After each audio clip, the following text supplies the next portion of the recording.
Deepawali आगरू DA ओ D R को नहीं आसला बड़ ब्रिटे वीडियो को संपूर्ण देखंतु। वीडियो भल लगे वीडियो गुटे लाइक कर सहित चैनल को सब्सक्राइब करखंतु जहा फल आपण एई भली लेटेस्ट न्यूज बेटी सर्वप्रथम पाई परिबे। आसंतु संपूर्ण खबर उपरे नजर पकेबा। डीए ओ डीआर 3% वृद्धि कले सरकार कर्मचारी मानकु मिलिबो बकेया सह नुआ दरमा। केंद्र सरकार द्वारा महंगा भत्ता वृद्धि घोषणा करिबार किछि दिन परे अरुणाचल प्रदेश सरकार मध्य एहार राज्य कर्मचारी और पेंशन भोगींको पई यथाक्रमे डीए और महंगा रिलीफ डीआर रे 3% वृद्धि अनुमोदन करछंती। एही संशोधन सहित अरुणाचल प्रदेश राज्य कर्मचारींको डीए 55% रु 58% को वृद्धि पाइछि, जहा 1 जुलाई 2025 रु कार्यकारी होइथिला। सोशल मीडिया रे एक पोस्ट रे मुख्यमंत्री पेमा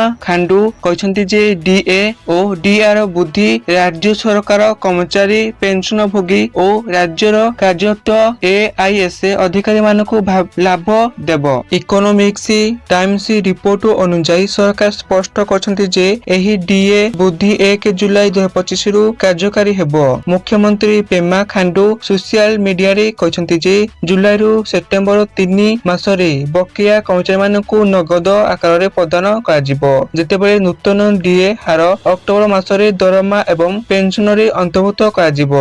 एही निष्पत्ति द्वारा राज्य रे प्राय 75,000 नियमित सरकारी कर्मचारी पेंशन भोगी एवं एआईएस अधिकारी अखिल भारतीय सेवा उपकृत हेबे बोली सूचना दैछंती। दरमा और पेंशन मानकु मुद्रास्फीति सहित समन्वित रखिबा पई केंद्र सरकार वर्षको 2 थर डीए डीआर वृद्धि करछंती। एही डीए वृद्धि संपुक्त वर्षर जनवरी 1 एवं जुलाई 1 रे कार्यकारी हुए। एही 3% डीए वृद्धि पर केंद्र सरकारी कर्मचारी माने एबे जुलाई अगस्त सेप्टेम्बर एवं अक्टोबर रे पाई अपडेट डीए एरियर पाइबे। एनी सूचना